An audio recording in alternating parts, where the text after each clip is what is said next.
ila hadrati sayyidina wa habibina wa syafi'ina Muhammadin sallallahu alaihi wasallam wa ila arwahi abaihi wa ikhwanihi minal anbiya'i wal mursalin salawatullahi wa salamuhu alaihi wa alaihim ajma'in wa ala ali kulli wa sahabati wal qarabati wa tabi'in wa tabi'it tabi'in bi ihsanin ila yaumiddin wa ila arwahi walidina wa muallimina wa zawil hukuki alaina ajma'in.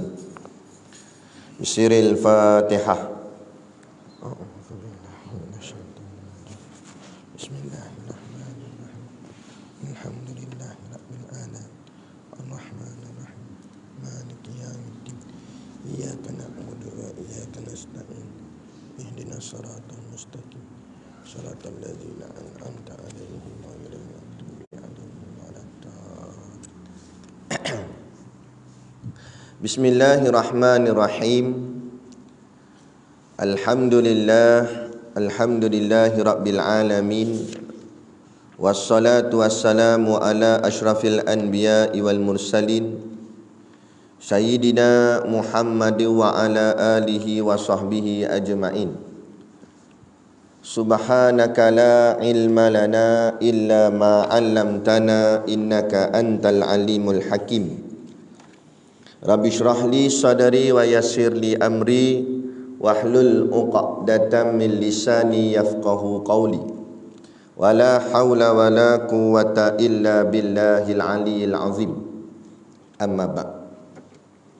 Alhamdulillah, kita sama-sama panjatkan syukur kehadirat Subhanahu wa ta'ala yang dengan limpah dan kurnianya Allah mengizinkan kita pada pagi ini untuk kita dibangkitkan Allah, dibangunkan Allah pada pagi ini untuk menunaikan tuntutan yang diperintahkan oleh Allah, yakni solat subuh berjemaah, dan seterusnya dapat pula kita duduk di dalam majlis ilmu. Ini kerana kalau sekadar bangkit pagi tak memadai. Kerana kalau setakat boleh bangkit pagi, kafir pun bangkit pagi juga. Acong Mutu Sami bangkit agak pagi. Jadi apakah beza antara kita orang yang beriman dengan orang yang kafir? Kafir bangkit paginya hanya dibangkitkan akan jasadnya, tetapi tugas kita sebagai orang yang beriman bangkit dengan jasad dan ruh, yakni dengan makna kata dengan ibadatnya, kerohaniannya, bukan semata-mata bangkit. Kalau orang kafir bangkit pagi ni yang dipikirnya duit, yang dipikirnya bisnes dia, perniagaan dia dan sebagainya. Adapun kita bangkit pagi didahului dengan mengingati Allah terlebih dahulu. Sebab itu antara hikmah kenapa solat subuh itu dilaksanakan sebelum terbitnya matahari, supaya perkara pertama bagi kita orang beriman, bila celik-celik saja mata, yang diingatkan di hati ini iaitulah Allah Subhanahu wa ta'ala. Maka pagi ni Allah izinkan kita dapat bangun dan dapat berbagai-bagai nikmat, seperti mana yang Allah sebut di dalam surah An-Nahl ayat 18. A'udzu billahi minasyaitonir rajim wa in ta'uddu ni'matallahi la tuhsuha. Sadaqallahul azim, yang bermaksud wa in ta'uddu ni'matallah, dan jika kamu menghitung nikmat Allah yang dilimpahkannya kepada kamu. Kalau nak kira nikmat Allah bagi kat kita ni, Allah jawab balik, la tuhsuha. Tiadalah kamu akan dapat menghitungnya satu persatu. Nak kira nikmat Allah bagi kat kita terlampau banyak, dan la tuhsuha kata Allah, kamu tak akan boleh kira. Tak ada nak kira. Macam bangun pagi ni lah. Siapa sini malam tadi sebelum dia lelap mata, sebelum dia tidur, dia berdoa dulu pada Allah, ya Allah, esok pagi izinkan aku melihat, izinkan aku mendengar, izinkan aku berkata-kata, izinkan aku boleh berjalan, Izinkan aku boleh angkat tangan esok. Kebanyakan tak ada. Biasanya kita tidur paling kuat baca doa tidur lah. Tapi tak adalah nak minta satu. Walaupun kita tak minta, pagi ni Allah bagi tak bagi? Allah bagi kita melihat. Allah bagi kita mendengar. Allah bagi kita boleh berkata-kata. Allah bagi kaki kita boleh jalan. Allah bagi tangan kita boleh mencapai, memegang dan sebagainya. Ada orang Allah buat pagi yang sama hari ni, tiba-tiba matanya tak boleh buka, atau buka gelap, rupanya habis dah nyawa dia pagi ni. Ada orang pagi yang sama juga hari ni, bangun-bangun sedar telinga tak dengar. Ada orang bangun-bangun pagi ni kaki tak boleh nak tegak, tak boleh nak berdiri, turun daripada katil rebah jatuh. Ada. Tapi hari ni Allah izinkan kita boleh dapat semua nikmat-nikmat yang kita sebut tadi, walaupun kita tak minta pada asalnya. Kita tak minta. Dan nikmat yang terbesar antaranya iaitu nikmat Islam dan iman. Ini juga kita tak pernah minta pun, tapi Allah beri pada kita. Betul tak? Mana ada kita nak keluar perut mak dulu, dan sedalam alam rahim malaikat duk tanya, nak keluar daripada perut ni, satgi ni, nak hidup kat dunia ni, nak jadi sebagai apa ni? Nak jadi Islam ke, Hindu ke, Buddha ke benda? Nah, keluar ikut percaturan Allah. Ada yang keluar Islam, ada yang keluar Hindu, ada keluar Buddha, ada keluar Kristian. Dalam banyak-banyak tadi tu, Allah pilih kita. Walaupun kita tak tahu mana. Kita bukan anak raja, bukan anak sultan. Kita duduk Sungai Kerang je. Nak kampung apa ni? Sungai Tinggi. Sungai Tinggi lain, Sungai Kerang lain. Sungai Kerang banyak kerang. Tinggi sebab dia tinggi. Baik. Makna kita orang kampung je pun. Dalam orang kampung tak kira lah orang kampung pun. Tapi Allah pilih kita lahir atas muka bumi sebagai seorang Islam dan beriman. Hebat. Apa guna lahir di Amerika? Lahir di London. Rambut color kuning, muka putih, hidung mancung, tapi lahir sebagai kafir. Tak ada guna. Betul tak betul? Inilah yang disebut sebagai nikmat. Biar kita nampak betapa besarnya nikmat Allah kurnia pada kita. Allah beri kepada kita boleh hidup nafas. Maka untuk membalas sebagai tanda syukur kita atas nikmat Allah, maka kita melaksanakan perintah yang diperintahkan oleh Allah ke atas kita. Dan kadang-kadang kalau kita buat perintah yang Allah suruh atas nama wajib, itu pun tak memadai. Sebab Allah bagi nikmat kita terlampau banyak, tiba-tiba kita hanya balas yang wajib. Contohlah, nikmat Allah bagi kita banyak-banyak, tapi setakat semayang 5 waktu, adakah memadai? Maka sebab tak memadai itulah ditambah-tambah lagi dengan amalan-amalan sunat. Sebab nikmat Allah bagi kat kita terlampau banyak. Jadi harap-harapnya pagi ni Allah izinkan kita berada di tempat yang baik. Moga-moga Allah akan ambil nyawa kita dalam keadaan yang baik, sehingga kita mati dalam keadaan husnul khatimah. Dan akhir sekali Allah menempatkan kita nanti di hari akhirat di tempat yang terbaik, iaitu syurga Allah, insya-Allah. Amin ya rabbal alamin. Yang saya hormati pengerusi masjid dan seluruh saf kepimpinannya, para imam, para bilal, tok-tok syiah yang tak dapat kita nak sebutkan namanya satu persatu, yang amat-amat disanjungi para asatizah, alim-alim ulama, tuan-tuan guru, ustaz ataupun ustazah yang mungkin hadir pada pagi ini, mohonlah ditegur kepada hamba yang fakir dalam bidang ilmu ini. Sekiranya apa yang disampaikan dan dikongsikan ada salah dan silapnya, yang kita kasihi ayah-ayah, ibu-ibu, pemuda-pemudi muslimin dan muslimat yang dirahmati Allah sekalian. Terlebih dahulu, mungkin ada yang tak tahu ataupun memang tak kenal, nama saya Muhammad Syakir bin Nasuha. Kalau ikut asal daripada Shah Alam, Selangor. Tapi sekarang dah menetap di sinilah, kampung Batu Hampa Dalam, di sekolah Ustaz Siddiq. Bantu-bantu beliau pegang mandat sebagai timbalan mudi Pondok An-Nur dan juga Mahat Tafiz Kiam, yang yang dimiliki penuh oleh tuan guru kita lah, Tuan Guru Siddiq Noh. Baik, jadi saya kuliahnya belah-belah sini tak ada. Dia banyak belah di Pekan Beruah sana, Masjid As-Saadah, dan juga belah-belah Pantai Remis. Jadi ini kali pertama lah masuk. Bukan kali pertama masuk masjid ni. Masjid ni biasa saya semayang dah, pernah kadang-kadang singgah apa semua. Tapi kali pertama menyampaikan kuliah di masjid Sungai Tinggi. Jadi pagi ni tak ada tajuk khusus.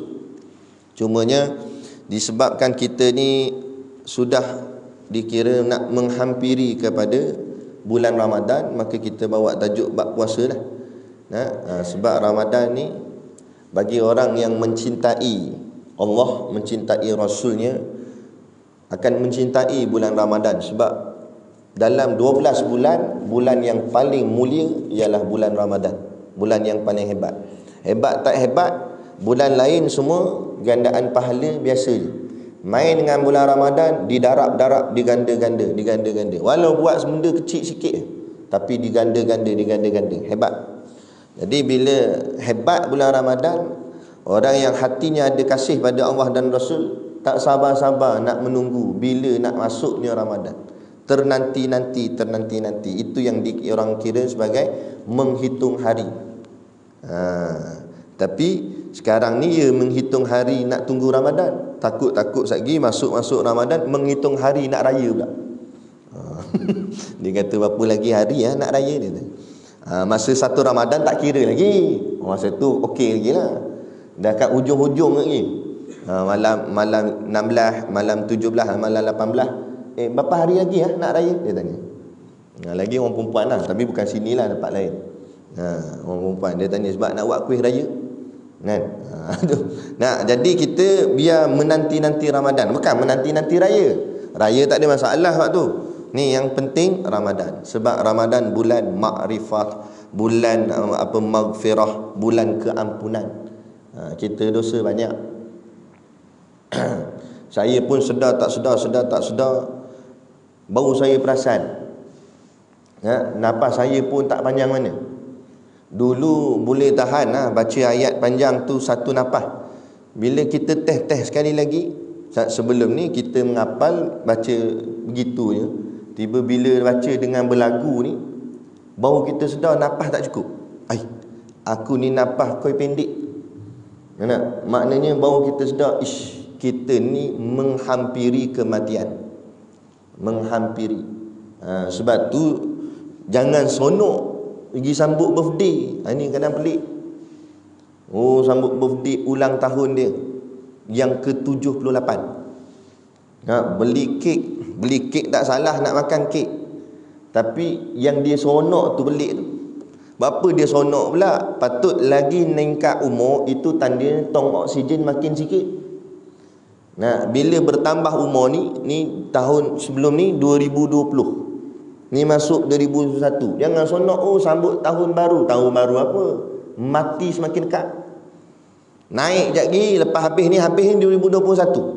Masuk pula tahun 2022. Bukan kita pandang kemodenan. Hebat tahun 2022. Panik kereta terbang ke apa dia kata. Bukan kereta terbang, takut dia terbang. Sebab dah makin hari naik ni, sebab tu kita bila bangun pagi, malam tadi tidur. Malam tadi tidur tu kata ulama mati dah tu. Cuma matinya itu disebut sebagai mati yang sementara. Roh ni kata ulama dia ada dua. Satu ruhul yaqazah, satu ruhul hayah. Ruhul yaqazah ni roh yang keluar waktu kita tidur, itu yang jadi mimpi. Kalau ruhul yaqazah ni tak apa, sebab dia keluar tu balik-balik. Sebab dia keluar pergi mimpi je, pergi kedai ni, pergi kadang-kadang sampai ke Mekah pergi. Apa tak ada pasport tak apa, sebab dia roh kan. Tapi main dengan ruhul hayah. Kalau ruhul hayah ni keluar, dia tak balik dah. Game over, orang putih kata. Maknanya habis lah, selesai lah. Masalahnya kalau selesainya elok, segala hutang piutang kita dah selesai, Lebih-lebih lagi hutang dengan Allah. Qada solat semua kita buat dah, qada puasa buat dah, tak apa. Tapi kalau kita balik dalam keadaan penuh hutang, tak jam kita. Lepas tu kita kena renung benda ni. Ish, kalau aku matilah. Saya hari tu mereka di Lenggung jemput saya ceramah Isra' Mi'raj kat Lenggung, kampung Gua Badak nama kampung tu. Dia ceramah ni macam gini lah. Ada seorang pakcik tu duduk depan ni, dia dengar ceramah. Habis tu itu maghrib. Lepas tu mereka tidur, bagi saya tempat tidur malam tu, sebab esoknya nak buat pula kuliah subuh dekat Masjid Jami' Lenggung. Buat kuliah subuh situ. Tengok pakcik tu datang lagi. Padahal pakcik tu dengan masjid tu jauh juga, sebab rumah dia dekat kampung Gua Badak tu. Masjid Jami' tu jauh sikit, tapi dia datang dengar kuliah. Habis kuliah tu, dia ajak saya pergi makan. Dia kata, "Ustaz, jom. Nak belanja Ustaz. Kalau roti canai." Tak apalah, dia kata, "Jom." Gigi dia suruh saya order makan, saya order. Dia tak order. Dia kata, "Pakcik tak makan." Pakcik dah berusia dah Ustaz, bukan boleh kira-kira makan ni. Sikit-sikit boleh lah. Tak apalah, Ustaz makan lah, kan? Ustaz jalan jauh. Apalah, kita pun makan. Dia tak makan, dia minum air je. Bergelak tawalah sembangan dia. Tak ada nampak langsung sifat-sifat keuzuran pada dia, tak ada. Tak nampak lemah, malah muka dia ceria, seceria-cerianya. Bergelak tawa, sonok, kan? Hari tu, pagi tu hari Jumaat. Jadi saya ada program pula di Greek. Jadi Lenggung lajak terus ke Greek. Saya kata, tak apalah pakcik, saya nak gerak dululah, sebab saya nak Jumaat kat sana. Saya nak sembahyang Jumaat di Greek. Tak apa Ustaz, doa-doakan gitu ginilah, salam-salam peluk apa semua, jalan. Saya sampai di Masjid Greek nak sembahyang Jumaat lebih kurang pukul 12 lebih waktu tu. Tiba-tiba dapat WhatsApp mesej, kata pakcik yang makan dengan saya pagi tadi tu dah tak ada, meninggal dunia. Saya terkejut. Dia kata, biar betul pagi tadi elok sembang dengan saya. Dia kata, tak betul lah Ustaz. Dia pun hantar gambar ni muka dia. Sungguh pakcik ni juga meninggal sebab apa? Keluarga dia cerita, balik daripada makan-makan dengan ustaz, dia balik rumah, dia tukar baju. Dia pakai baju t-shirt biasa, dia pergi belakang rumah dia, kebun. Dia pergi tebah-tebah je, bukan buat apa pun. Dalam duk tebah-tebah, tiba-tiba rebah, bawa masuk naik atas ambulan, meninggal lah. Mudah. Nak ceritanya, kita pun tak sangka. Agak-agak dia sangka tak malam tu dia dengar kuliah saya, dia sangka tak itu malam last dia. Tu cerita. Dia sangka tak pagi subuh dia semayang tu itu last terakhir. Macam kita lah pagi ni, tapi bukan doa lah. Nak kita pun tak tahu, benar. Tapi kalau dia kena kalau lah bagi ni last macam ni. Kita mikir panjang lah. Ada. Sebab tu Nabi kata, al-kayyisu man dana nafsahu wa amila lima ba'dal mauti. Orang yang bijak, kata Nabi, bukan orang ada PhD, kan? Orang yang bijak bukan masuk universiti, kan? Tapi orang yang bijak, kata baginda Nabi sallallahu alaihi wasallam, ialah orang yang memikirkan dalam kepalanya tentang kematiannya. Dipikir, apa aku nak bawa esok kalau aku tak ada? Kalau aku mati, apa aku nak bawa? Bekal apa aku nak bawa? Sebab tu tadi saya sebut, itu beza kita orang beriman dengan orang kafir. Orang kafir bangun-bangun pagi, yang dipikirnya dunia. Yang dipikir, wah hari ni baru berapa banyak untung, mau niaga. Dia sibuk bisnes dia. Tapi orang beriman bangun pagi fikir Allah.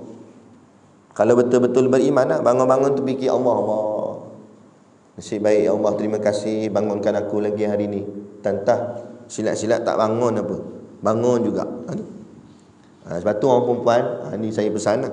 Kalau suami kita lah, saya mana saya lah suami perempuan lah.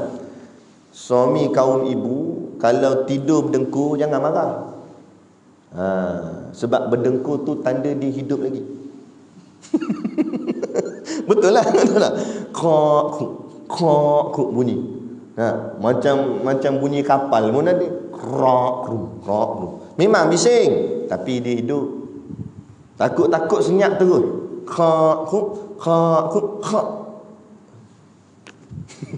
Bini dia berkata, Alhamdulillah. Akhirnya senyap juga dia kata. Dia tak tahu. Tenang aku tidur, dia kata. Bangun esok pagi, bang. Bangun bang. Bangun bang di masjid ni. Senyap. Ini bukan sakat senyap, ini senyap terus ni. Meninggal dah. Itu kadang-kadang dengkur tu nikmat kat tu. Nampak? Kadang orang terlepas pandang benda tu. Kan? Jadi teruskan berdengkur. Baik. Jadi ini dia. Nak cerita tentang puasa. Moga-moga kita yang hadir pagi ni sempatlah Allah izinkan dapat kita masuk dalam bulan Ramadan.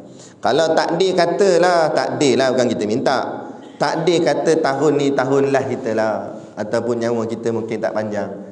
Minta sungguh-sungguhlah pada Allah biar sempat Ramadan.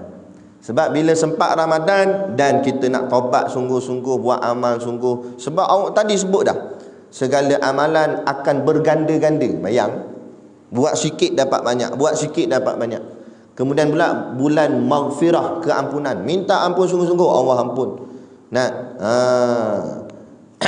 Macam bayi yang baru lahir, tak ada dosa apa, balik-balik Allah jemput dalam keadaan bersih. Yaumala yanfa'u malu wala banun illa man atallaha biqalbin salim.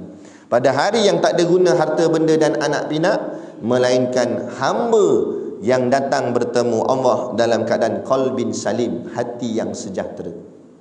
Kita nak balik hati sejahtera tu lah. Jadi ini. Jadi dalam satu ayat Al-Quran, Allah menyebut yang berfirman, a'udzubillahi minasyaitonir rajim. Ya ayyuhalladzina amanu kutiba alaikumus syamu kama kutiba alal ladzina min qablikum la'allakum tattaqun. Sadaqallahul azim. Ayat ni bila nak dekat Ramadan, biasa ustaz-ustaz memang baca ayat ni. Sebab inilah dalil wajibnya puasa. Turunnya kewajipan puasa ni dalam bulan Syakban. Sekarang ni macam ni, Allah Ta'ala fardukan puasa Ramadan pada bulan Syakban. Bukan Syakban tu puasa, tapi ayat turun suruh puasa masa bulan Syakban. Puasanya nanti Ramadan. Ayat turun awal pada tahun kedua hijrah. Lepas Nabi hijrah, 2 tahun lepas tu baru puasa. Baru ada ni puasa Ramadan. Sebelum tu tak ada lagi. Dan Rasulullah SAW sendiri sempat berpuasa 9 kali sahaja dalam Ramadan. 9 kali dalam hidup baginda lah. Bukan 9 hari, 9 kali. 9 tahun lah. Sebab baginda Rasulullah SAW wafat pada tahun ke-11 hijrah. Dan dalam 9 kali Ramadan tu, semuanya 29 hari, kecuali sekali sahaja cukup 30 hari. Sebenarnya walaupun kita sebut 30 hari Ramadan, tapi kebanyakan kita puasa sebenarnya banyaknya 29. Kadang-kadang je dapat 30. Tengok pada anak bulan lah. Dia keluar ke tak masa tu. Baik. Jadi pada ayat ni Allah sebut ya ayyuhallazina amanu. Itu maknanya ya wahai orang-orang yang beriman. Kutiba alaikumussyam. Kutiba tu maknanya ditetapkan ataupun makna diwajibkan. Alaikum, ke atas kamu semua, asyam. Puasa ni bukan bahasa Arab. Puasa ni bahasa Melayu kuno, Melayu Sanskrit, Melayu lama. Sebab bahasa Arab mana ada huruf pa, pu, puasa. Mana ada pu? Bahasa Arab alif sampai ya, mana ada huruf pa? Yang ada huruf pa ni dalam Jawi, bahasa kita orang Melayu. Jadi puasa ni maknanya perkataan bahasa Melayu lama. Tapi kalau bahasa Arab, puasa artinya asyam. Itu sebenarnya asyam. Kama kutiba alal ladzina min qablikum. Kama ni seperti, kutiba yang diwajibkan, ala atah alladzi, orang-orang yang, min daripada, qablikum sebelum kamu. Maknanya puasa ni bukan umat Nabi Muhammad je. Nabi dulu-dulu pun dah ada dah puasa dia. Zaman dulu-dulu. Cuma berbezalah. syariat dia.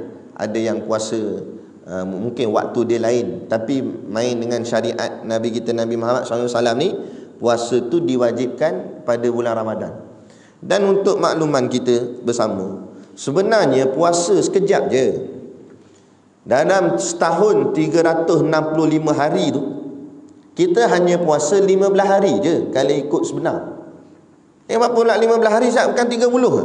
Memang 30, tapi bukan 24 jam. Bukan straight daripada pagi sampai pagi balik. Kita puasa setengah hari je. Pada pagi sampai petang. 12 jam je setengah hari. Jadi bila setengah hari, maknanya bukan 30, 15 je. Maknanya separuh. Jadi daripada 365, 15 hari je. Itu pun payah. Bukan Allah suruh puasa nak 15 hari tak puasa, selebihnya puasa. Oh, jenuh. Nampak? Merangkak jalan. Kan? Tapi 15 hari daripada 365 hari. Sebab apa? Nak cuci perut. Perut ni asyik ngap aja, masuk macam-macam benda masuk. Kan tak? Ada sekali tu di Melaka buat pertandingan makan roti canai. Makan roti canai tanding. Ni kata ikut sangat Mak Saleh. Akhirnya dia makan berapa banyak? Tak banyak mana pun, 8 keping. Dan dia menang. Makan 8 keping. Habis dia menang, balik rumah, tak tahu mungkin roti canai tu kembang dalam perut, meninggal dia. Kalau meninggal sebab dengar kuliah subuh boleh tahan kira, macam pakcik tadi tu. Ni meninggal sebab 8 keping roti canai. Nampak? Jangan sebab sampai makan. Jadi Ramadan nak bagi rehat perut. Dah dia asyik bekerja je. Jadi masuklah Ramadan, rehat sekejap. Nak bagi cuci. Dan sebenarnya kita kena tipu dengan setan iblis, ataupun mungkin dunia. Kan? Sebab setan dia menjanjikan kerosakan. Dia bisik kat kita, jangan banyak puasa, jangan jangan tak makan, nanti tak sihat. Saya nak tanya, yang ramai-ramai terlantar dekat katil hospital tu, tak kira lah hospital Manjung ke, hospital Taiping ke, yang masuk ICU, duk main pam oksigen, duk masuk wire kat lengan apa semua tu kes sebab kurang makan ke banyak makan? Cuba jawab kali. Yang masuk hospital tu sebab kurang makan ke banyak makan?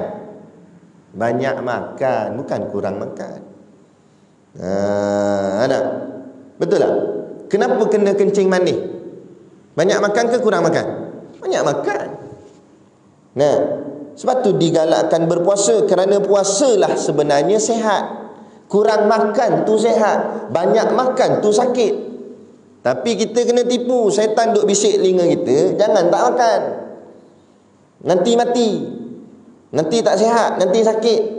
Padahal sebab banyak makan dah sakit. Dah benda tu tak berhenti-henti. Bukan langsung tak makan, biar makan tapi jangan banyak. Makan lebih kurang sudahlah, sikit-sikit sudah. Tapi tak apalah, ni masuk Ramadan. Tapi Ramadan pun dihentam juga. Bila? Time buka. Masa siang tu nyanda kat tiang masjid, jap-jap tengok jam, jap-jap tengok jam. Dia kata lama lagi ke? Gitu. Kan? Azan Zuhur disangka maghrib. Maghrib dah ke? Padahal baru Zuhur. Allah, sian dia. Tak apalah. Lepas tu bila petang ni kan ada bazar sini. Setiap gerai dia singgah. Nampak? Penuh jari ni plastik. Masuk sampai kat kereta, ingatkan nak balik dah, letak dulu, lepas tu pergi lagi. Tak cukup-cukup. Balik-balik rumah ni, meja tu besar, penuh atas meja, macam-macam ada, nenek moyang semua ada atas. Kan? Kuih lah tak kuih, laksa tak laksa, apam balik lah, apam pergilah, macam-macam duduk atas tu. Oh, yang ni sebab apa? Nafsu. Tadi kan lapar, nafsu kata, betul tak masa kita puasa, orang buka bazar tu, kita tengah puasa ni, petang-petang tu, dia baru sampai, buka bonet dia, buat turun balang. Kita tengok balang dah terliur dah, padahal tak ada air lagi, baru tengok balang. Kawan tu tuang ais je, air tak ada, baru ais, darah hidung. Tengok. Dia kata, sedap je. Dia kata, aku dapat ais pun sedap dah, dia kata. Tu masa. Nak kawan tu tuang air terasa ditekak. Ui sedapnya. Telan terus air liur. Tu. Jadi sedar tak sedar, sebenarnya puasa ni satu benda nikmat. Apa nikmat? Nikmat ni benda yang bila masa ada dia tak rasa, bila tak ada baru terasa. Tu panggil nikmat. Tu sebenarnya nikmat. Ada. Contoh nikmat berayah atau beribu. Masa ada kita buat tak peduli. Balik jarang. Telefon lagi jarang. Kata guru kami, kalau sampai mak atau ayah kita telefon tanya khabar ke kita, cop atas dahi anak derhaka. Apa derhaka? Bukan saya lempang dia, memanglah tak lempang, tapi mak hang boleh ingat kat hang, hang tak boleh ingat kat dia, derhaka tu. Jangan sampai mak ayah kita tanya khabar kita, kita patut tanya khabar dia. Kan? Tapi masa dia ada, mana nak rasa? Buat tak dulik gitu. Sampai sengit tiang rumah mak, tak ada seorang anak nak pergi betulkan, tak ada. Anak ramai. Kat 8 orang anak. Sebab tu seorang mak boleh jaga 8 orang anak, 10 orang anak, tapi 10 orang anak belum tentu boleh jaga mak seorang, ayah seorang. Akhirnya Allah ambil nyawa. Meninggal ayah kita atau mak kita. Bila meninggal, barulah teresak-esak menangis. Baru nak terkenal. Ayah dulu buat gini-gini. Mak dulu ni lah dia, kesukaan dia makanan. Dah, kenapa masa hidup tak belikan makanan kegemaran dia? Dan meninggal baru nak sebut, ni mak-mak suka ni. Lepas tu barulah kelang kabut. Masa hidup rumah mak ayah tu bukan nak betulkan tiang sengit. Tapi bila dah jadi kubur, batu nisan sengit, dia tegak kan? Betul tak? Dia habis kubur, pasang mozaik. Rumah mak dia kampung kayu. Nampak? Masuk makan anak-anak, dah jadi kubur, mozaik dia pasang. Buat mozaik. Nak siap bancuh simen apa semua. Lepas tu buat tempat duduk siap. Macam dia nak duduk selalu. Tak ada dah, sekali tu dia duduk. Kan? Lepas tu setahun sekali raya. Itu pun singgah sekejap lah, baca Fatihah balik. Kan? Ada. Bila dah tak ada baru terasa. Itulah panggil nikmat. Sama juga sekarang ni, kita katalah habis kuliah ni, kita pun makan kuih karipap. Kan? Kita makan, tengah-tengah makan tu tiba member, kawan lama tak balik sebab PKP apa semua, baru ni dia balik kata Allah mat, pum, dia tepuk belakang badan kita, tercampak ni yang dalam mulut tercampak, tum, yang kat tangan jatuh bawah. Allah mat, lama tak jumpa, pum. Kita ambil balik kita. Kita buang kuih dengan kaki. Kotor dah, kotor. Kuih masuk kot longkang. Itu ya. Kan? Kata buat apa, ambil yang baru lah. Kita biar aja yang tu. Tak apalah. Lepas tu bulan Ramadan masuk bulan Ramadan, kita nak pergi hantar anak kita ngaji pasti ke apa, ngaji sekolah ke apa kan, kita pergi hantar. Jadi mak adik budak tak puasa lagi lah, budak kecil lagi, baru darjah 1, darjah 2. Jadi mak dia buat bekal karipap juga. Mak dia goreng pagi tadi, karipap jenis frozennya, panaskan balik, bakar, kan, bagi goreng, buat bekal. Anak ni pun makan sambil duduk atas motor, kan. Lepas tu kita buat turun dia sampai kat sekolah, dia makan, tiba-tiba tepung ni bukan isi, bukan inti dia, tepung karipap tu jatuh kat lantai. Kita pun tengok, masa tu kita puasa, kita tengok, kita rasa macam mana? Tak terasa tak dekat tekak ni, kat hati ni, kita kata ish, kalau aku dapat tepung ni pun sedap. Dia kata tepung pun sedap, padahal tepung ke inti. Dia kata dapat tepung ni pun jadi sedap tepung ni, nampak ya Allah, terliur. Padahal baru pagi, baru saat ni sahur, dan terliur tengok tepung. Maknanya baru terasa menghargai. Pada tepung jatuh kat lantai. Tadi saya cerita karipap tu jatuh setongkol, sebiji jatuh atas lantai, kita kuih dengan kaki. Tapi masa Ramadan, tepung je, serpihan jatuh, kita rasa macam nak kutip balik. Sebab apa? Sebab bila tak ada, baru terasa besarnya nikmat itu. Sampaikan ke tepung pun terasa hebat, besar dah. Tapi masa ada, buang-buang itu. Baru banyak makan bazir. Kadang-kadang makan kenduri. Bukan main banyak, bubuh atas pinggan. Tiba-tiba tak habis, buang gitu. Buang. Sampai kadang-kadang ada ulama yang sedikit kerah, dia kata boleh berdosa kalau buat gitu. Sebab makanan tu ada hak untuk orang lain sama. Tiba dia dah ambil banyak, orang lain tak dapat, lauk habis lah. Lepas tu dia makan tak habis. Hak orang enggak kan tu. Sebab tu jangan lebih-lebih. Sebenarnya makan kenduri ni, makan orang cakap apa? Makan beradab je, makan ambil hati. Makan sebab orang jemput. Bukan sampai tak, orang cakap apa, mentang-mentang dengar esok ada kenduri, hari ni tak makan lah. Itu biar kau lapar, satgi kenduri tengok aku bantai kat 4 pinggan kata. Nak. Jangan macam tu. Tu yang jadi melambak-lambak, menimbun macam bukit tu makan. Nak. Ingatkan bawa keluar lauk daripada dapur nak pergi tuang kat dalam talam. Tak aku punya, dia kata. Dia punya. Banyak ni. Nak. Air tak payah kata secawan lah. Duduk sebelah ni, tong air tu. Duduk sebelah tu senang. Ambil tu. La ilaha illallah ni. Jadi itu namanya, makna kata puasa ni mendidik kita menghargai nikmat. Contoh lagi nikmat bernafas. Sekarang ni kita senang bernafas, tak rasa nafas tu satu nikmat besar. Kita senang, mudah je, tak ada apa-apa. Tapi try, kalau nak tahu betapa besarnya nikmat bernafas, balik ni cuba buat. Saya bagi tip. Balik sekejap ni kan, kat rumah kita ada macam kolah air ke apa, ataupun bekas air tempat kita mandi tu kan, pergi selam muka dalam tu. Selam muka dalam tu, jangan lama sangat kan, 2 jam setengah. 2 jam setengah lama sangat Zak. Okey lah, 4 minit. 4 minit pun tak boleh. Dah berapa? 2 minit boleh. 2 minit pun tak boleh. Nah, baru masuk tak sampai seminit, kapal tangan ni gitu. Napas tak cukup, duduk dalam air. Angkat kepala daripada kolah tu, daripada bekas air tu, angkat. Pertama sekali kita tarik gitu. Sebab napas tak cukup. Baru kita baru terasa nikmatnya bernafas. Itulah nikmat bernafas. Bila tak boleh bernafas, baru terasa nikmat bernafas. Tu. Masa boleh bernafas tak rasa lagi. Masa tak boleh bernafas.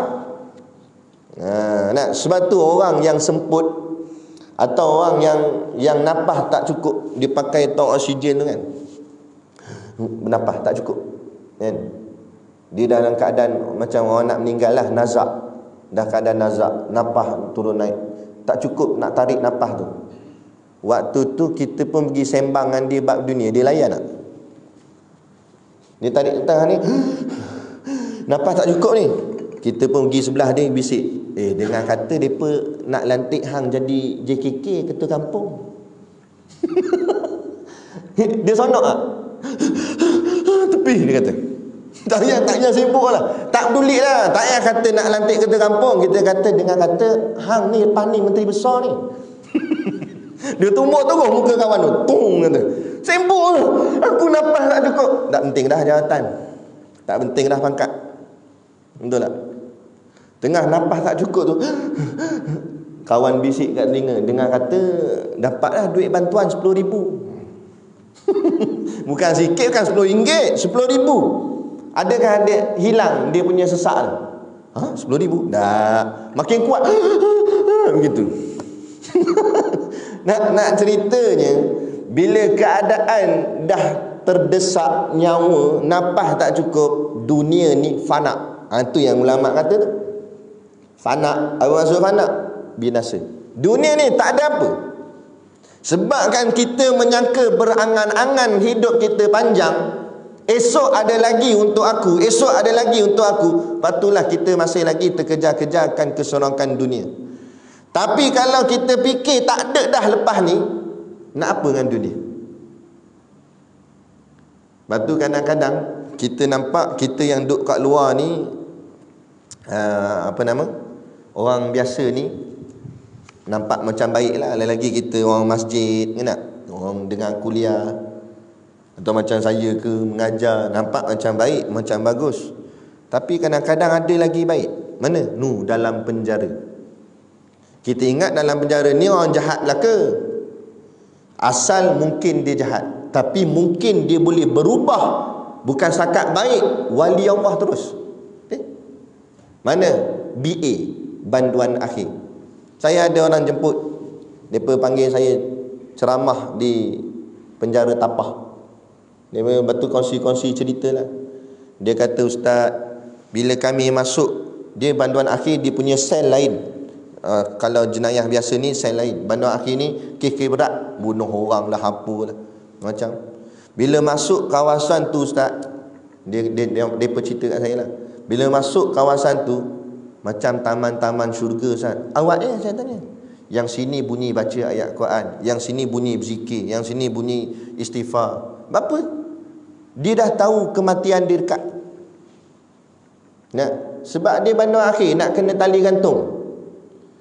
Katanya kalau orang kafir ikut mahkamah lah bila-bila hari pun. Tapi kalau orang Islam, ini kelebihan kita di Malaysia, kalau orang-orang tu agamanya Islam, maka dia akan ke tali gantung hari Jumaat.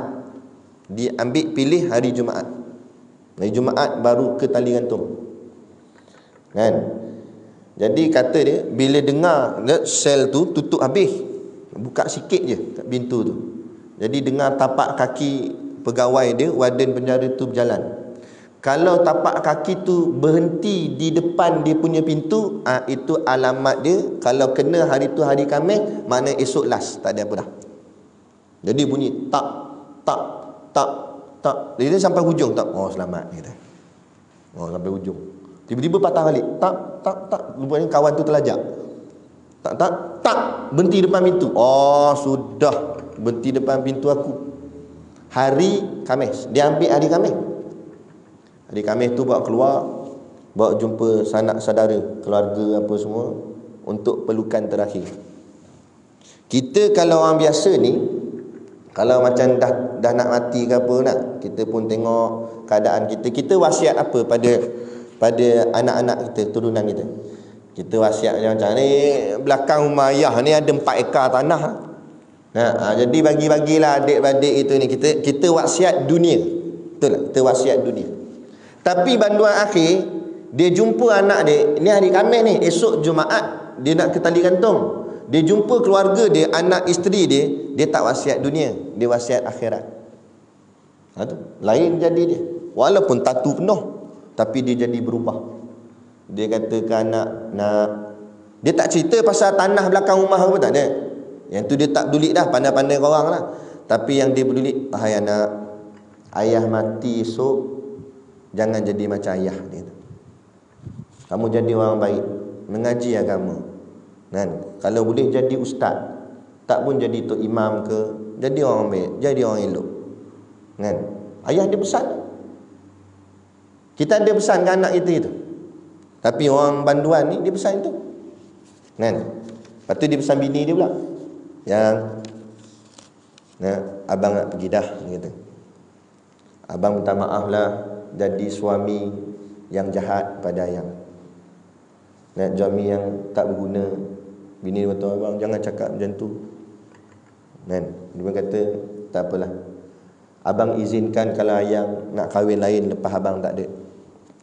Kan? Cari yang elok, jangan cari macam abang ni, nak buat perangai tak elok kat dunia. Baru sekarang abang sedar, dia kata. Jadi kalau ayang nak cari yang elok sikit, jadi yang baik, yang belajar agama.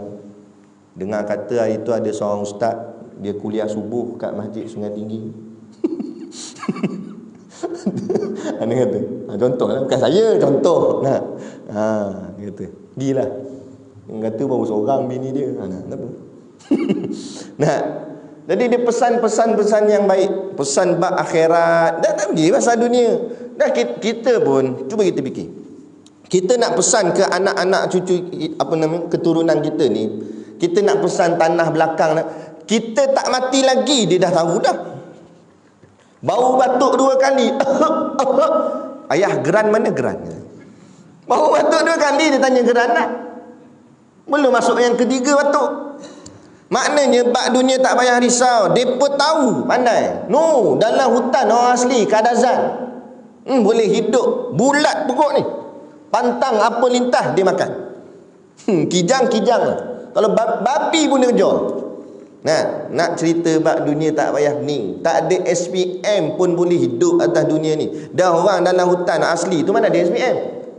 Akan cawak saja. Dah boleh hidup tak? Boleh hidup. Apatah lagi? Tak pelik. Orang dalam hutan boleh hidup. Tiba-tiba orang luar hutan ni duduk atas bandar tak boleh hidup. Tak pelik. Jadi jangan risau bak dunia. Dunia ada rezeki untuk mereka. Jangan risau. Allah, setiap insan yang lahir atas muka bumi, lahir bersamanya rezekinya. Jangan risau. Yang nak risau ni hal agama. Kita mungkin meninggal sebagai seorang Tok Imam, meninggal sebagai seorang Tok Siap, Tok Bilal, meninggal sebagai, kalau paling tidak pun meninggal sebagai ahli jemaah masjid Sungai Tinggi. Tapi kita yakin ke anak kita esok akan juga menjadi sebahagian daripada ahli masjid, atau silap-silap dia yang lawan masjid? Boleh ada. Tanah tu orang dulu-dulu wakaf, ni wakaf mulut. Nah, tanah ni ambil wakaf untuk buat surau lah. Nah, selesai dah, orang pun naik tiang buat surau apa semua. Orang dulu-dulu surau ikut tanah wakaf je. Kan? Tiba-tiba sampai ke cucu. Tok tak ada dah ni, anak dia pun tak ada, cucu. Cek balik geran apa semua, tanah tok dia. Padahal dah naik masjid, dah naik surau dah, tiang ada dah, orang semayang jemaah. Dia kata nak ambil balik. Baik tak ada hitam putih. Kan? Kalau main mahkamah memang kes dia boleh nak. Tapi dia tak tahu hukum Allah. Bila tanah tu sudah diwakafkan, itu maksud wakaf. Kadang orang tak faham apa makna wakaf. Kan kita baca Quran jumpa wakaf. Wakaf tu maknanya berhenti. Tak boleh baca-baca, berhenti. Itu wakaf. Jadi maksud wakaf, harta ni berhenti hak milik dia. Tak ada lagi milik dia dah. Itu milik Allah. Tiba dia ambil. Dia ambil itu bukan dia ambil masjid orang, tapi dia ambil hak Allah. Maknanya dia berperang dengan siapa? Dia berperang dengan Tuhan dia sendiri. Lawan Allah tahu nasib. Lawan orang boleh tahan lagi. Kadang-kadang boleh jadi kita menang, atau kadang-kadang dia menang sebab lawan orang. Tengok siapa kuat lawan orang. Kita jago, nak ada ilmu silat sikit, mungkin kita boleh menang lawan dia. Orang sama orang lawan. Tapi main dengan lawan Allah, musilat apa pun kiok. Ubuh lah, jurus macam mana jurus pun. Nah, lepas tu jangan lawan Tuhan. Nah, ini tak tahu. Dia pergi nampas balik, nak ambil balik harta wakaf ni sebab tamak. Sebab keinginan hati, nafsu, dan tak ada ilmu agama, jahil. Ini yang jadi. Akhirnya dia pesan gitu. Kemudian dia balik-balik, dah selesai seharian bersama keluarga. Itulah momen ataupun waktu yang paling indah dalam hidup dia. Dia akan tatap wajah anak dia betul-betul. Allah. Sebab inilah tatapan terakhir. Lepas ni tak tengok dah. Gelap dah lepas ni dunia dia. Tengok muka bini dia. Kita hari ni tak nampak nikmat anak dan nikmat bini. Balik rumah kita buat tak erti je. Sebab kita sangka esok aku ada lagi, esok aku boleh tengok lagi. Cuba bayangkan itu hari last kita. Macam mana kita tengok muka anak kita? Macam mana kita tengok muka isteri kita? Macam mana kita tengok muka suami kita? Sebab itu hari last. Begitulah orang banduan. Bandar akhir, dia tengok, dia tatap betul-betul. Habis dah selesai bahagian keluarga, malam tu warden akan tanya, kamu nak makan apa malam ni? Sebab ini hidangan terakhir.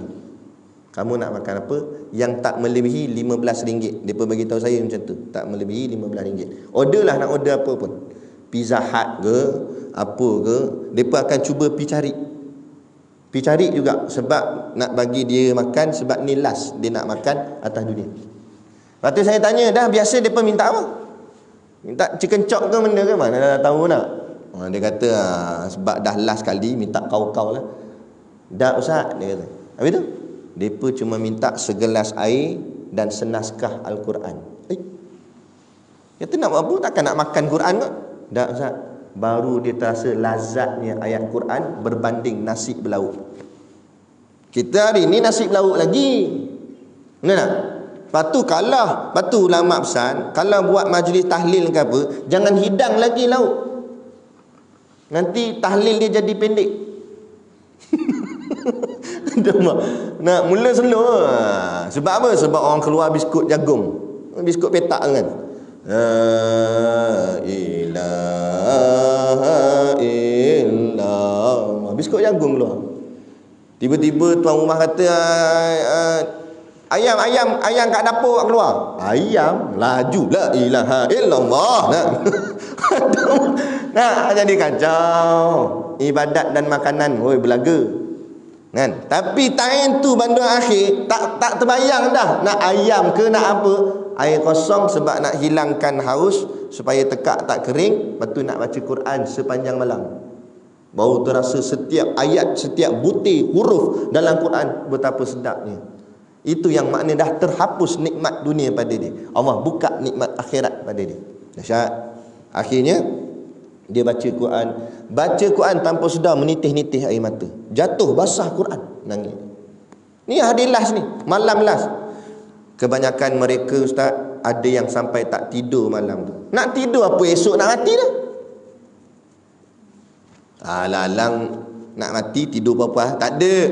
Tak boleh nak tidur. Ni fikir esok ni tali gantung ni. Kan? Baca Quran sepanjang malam. Ada yang solat sunat taubat tak berhenti-henti. Macam-macam lah. Zikir, istighfar, Allah ampunkan aku ya Allah, ampunkan aku ya Allah. Doa sungguh-sungguh. Seikhlas-ikhlas hatinya, sungguh dalam hati. Kita lepas mayang istighfar kan? Astaghfirullahalazim, astaghfirullah. Tapi mata tengok ke siling. Oh, habuk dia kata. Lepas tu tengok cicak. Kan? Jadi zikir sebut di mulut tapi kelain hati. Dia ni zikir walaupun sebut tu hati Allah terasa. Allah maafkan aku ya Allah, astaghfirullah ya Allah, aku silap ya Allah. Sungguh-sungguh menangis. Sampailah pagi esok semayang subuh. Lepas semayang subuh, warden ada ustaz bersama dia masa tu. Dia kata okey, sujud syukur sebagai sujud yang terakhir. Sujud syukur.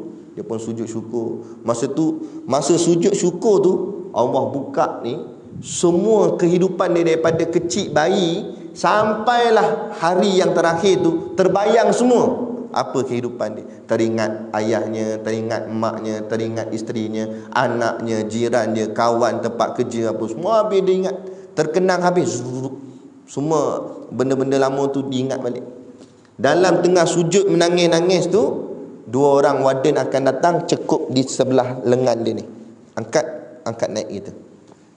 Depa cerita, ustaz, kalau orang Islam kami angkat ringan je Ustaz. Mudah angkat. Depa senyap, tak meronta, tak apa. Cuma mulut depa kumat kamit astagfirullah, menangis gitu je lah. Tapi kalau orang kafir Ustaz, Allah, kami nak tarik dia daripada sel nak bawa ke tempat kali gantung, dia pegang grill besi tu macam nak tak boleh nak lepas. Pegang kuat. Dua orang tak cukup Ustaz, 5-6 orang kena tarik dia. Meronta, menjerit-jerit. Tu. Situ agama kita dah ajar dah.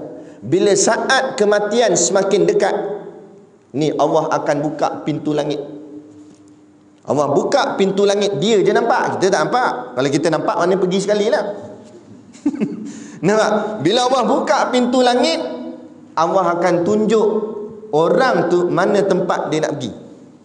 Kalau tempat dia nak pergi tu syurga, terbuka pintu langit, lambaian bidadari. Abang panggil. Di syurga. Tu yang jadi sonok. Sebab tu ada orang meninggal senyum. Macam-macam. Sebab dia nampak keindahan, cantik taman-taman, bunga. Tapi kalau orang tu kafir atau munafik, buka pintu langit, malaikat Malik Zabaniyah pegang rantai daripada neraka. Sini kau, dia kata. Masa dunia kau belagak sangat ya. Sekarang kau tengok siapa power lagi, kata. Tu yang meronta tak nak pergi tu, tanah takut. Jadi saya ada seorang sahabat dulu, mak dia sakit kat hospital. Dah hujung-hujung dah, keadaan nazak dah. Doktor siap kata dah ni kena panggil dah ni adik-beradik apa, tapi keluarga dia tak ramai.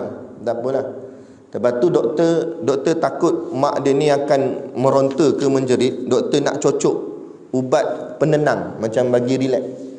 Nasib baik dia telefon saya dulu, dia tanya, "Ustaz, nak tanya Ustaz, ni doktor nak cocok ni, mak saya, mak tu mak mertua dia.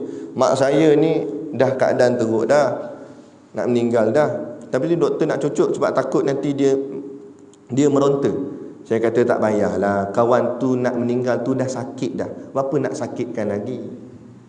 Jangan risau, tak merontanya sebab orang beriman matinya tenang. Orang kafir je matinya meronta. Sebab tadilah Allah buka pintu langit. Nah, akhirnya dia kata dengan doktor, "Tak nak, saya tak nak cocok." Sebab nak cocok kena sign dulu, dia tak nak sign. Tak nak. Doktor siap ugut dia. Doktor kata apa? Nah, okey, kalau jadi apa-apa dia jatuh katil, kamu angkat sendiri. Dia melompat ke apa ke, kamu buatlah sendiri. Kami tak nak peduli dah. Kami nak kata nak cocok, kamu tak lagi. Tak apa, saya tanggung sendiri sebab tu mak saya, dia kata. Ya tak apa, doktor biar.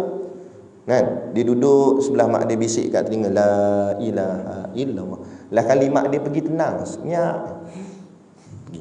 Selesai. Apa nak payah? Cuba tengok. Sebab tu bila dengar ada orang dah nazak nak meninggal, pergi tengok. Kita pergi tengok, ambil iktibar bagaimana kematian itu pergi. Kaki ni mula-mula tegak. Bila roh dah mula keluar, dia jadi jatuh. Pegang bahagian kaki sejuk dah, pegang bahagian badan panas lagi. Itu sebab roh dah pergi separuh. Kan? Lepas tu orang kata, tengok kaki kita. Kalau kaki kita tegak lagi, okey tu. Tapi kalau dah jatuh, nanya, balik lagi cek tidur.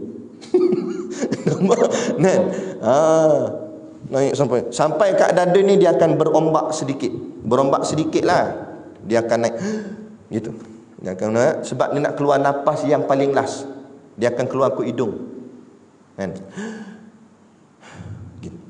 Saya buat ni pun takut-takut loh. Takut pergi sungguh lagi. Kan? Aduh. Jadi dia ni dibawa ke tali gantung ikat. Tenang lah. Ustaz tu pun ajar, okey, mengucap dua kalimah syahadah, mengucap dua kalimah syahadah apa semua. Inilah kehidupan kamu gini. Dia pun cerita, dia pun tenang, pop, tarik, tum. Depa dekat sana tu yang boleh tengok staf-staf tertentu je, staf penjara lain tak boleh. Staf khas je dengan ahli keluarga yang ni. Jadi depa kata kayu tu dia orang diri atas tu, dia terbuka gini. Bila kayu tu terbuka, dia berlaga, dia punya macam tiang sini. Bila berlaga tu, satu penjara dengar. Bila dengar bunyi tu, senyap semua. Kata, pergi dah seorang. Kata. Bila jatuh, tung, bunyi. Kuat bunyi dia. Dia kata, dengar satu benda, tung. Tengok hari ni hari apa? Jumaat. Allah, seorang pergi. Tapi pergi dalam keadaan betul-betul bertaubat kepada Allah Subhanahu wa taala. Maka matinya dalam keadaan bersih, sebersih-bersihnya. Kan? Bukanlah kita suruh nak masuk jadi banduan akhir, janganlah minta. Kan? Tapi kita cuba jadi tiru macam mana gaya dia, menyangkakan kehidupan kita sudah di hujung. Kan? Kita sangka-sangkalah kita ni tak lama dah. Jadi kita buat, betulkan apa yang belum betul, ganti apa yang belum ganti. Kita perelokkan apa yang belum elok, buat yang terbaik, insya-Allah Allah matikan kita dalam keadaan baik dan akhirnya ditempatkan di tempat yang terbaik. Jadi cukuplah sekadar tu. Kan? Tengok makin cerah dah kat luar tu. Kan? Satgi seorang pergi, tinggal saya seorang. Jadi itulah yang dapat kita memberi peringatan bersama pada pagi ini. Moga-moga termasuk diri saya sendirilah, sebab telinga saya lebih dekat dengan mulut saya, supaya kita semua bukan suruh jadi alim, bukan suruh jadi warak, paling tidak soleh solehah, jadi orang baik je. Kan? Tak hafal ayat Quran banyak mana pun tak apa, tak hafal hadis tak apa, itu bukan satu kewajipan. Kewajipan yang penting jadi hamba Allah yang baik. Betulkan balik diri kita, jadikan kehidupan kita kehidupan yang baik. Moga-moga Allah ambil kita dalam keadaan baik, husnul khatimah, insya-Allah, amin. Jadi cukup sekadar tu pada pagi ini. Dan macam biasa ada sedikit produk perniagaan dekat luar sana untuk menampung sekolah pondok kami, dengan kami buat dengan hasil jualan. Kan? Siapa ni membelilah sambil niat menderma. Kami ada bawa tu telur masin. Kan? Telur masin ni bukan sebarang masin. Bukan sebarang telur. Sebab dia telur itik. Dan itik pun bukan sebarang itik. Sebab itik tu itik pondok. Dia ngaji pondok ni itik. Ngaji sifat 20 ni itik. Kan? Jadi kena makan tu insya-Allah ada berkat lah. Kan? Jadi pakat-pakatlah beli sambil niat menderma. Jadi cukup sekadar tu, wabillahi taufik wal hidayah. Assalamualaikum warahmatullahi wabarakatuh. A'udzu billahi minasyaitonir rajim. Bismillahirrahmanirrahim. Alhamdulillahi rabbil alamin wassalatu wassalamu ala asyrafil anbiya'i wal mursalin sayyidina Muhammad wa ala alihi washabihi ajmain. Allahumma taqabbal minna salatana wa du'aana innaka antas samiul alim wa tub alaina innaka antat tawwabur rahim. Allahumma ja'al dinana dinan nabi Muhammadin sallallahu alaihi wasallam wa islamana islamal muslimin wa imanana imanal mu'minin wa salatana salatal khashiin wa a'malana a'mala salihin wa niyatana niyatal mukhlisin wa dhunubana ya Allah dhunubal mustaghfirin wa hayatana hayatal ulama wa mautana bi mauti syuhada wa adkhilnal jannata ma'al anbiya'i alaihimus salatu wassalam. Rabbana atina fid dunya hasanah wa fil akhirati hasanah wa qina azaban nar wa qina azaban nar wa qina azaban nar. Wa sallallahu ala khairi khalqihi sayyidina Muhammad wa ala alihi washabihi wasallam. Subhana rabbika rabbil izzati amma yasifun.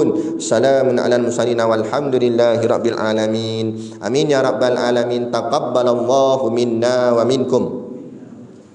Takbir.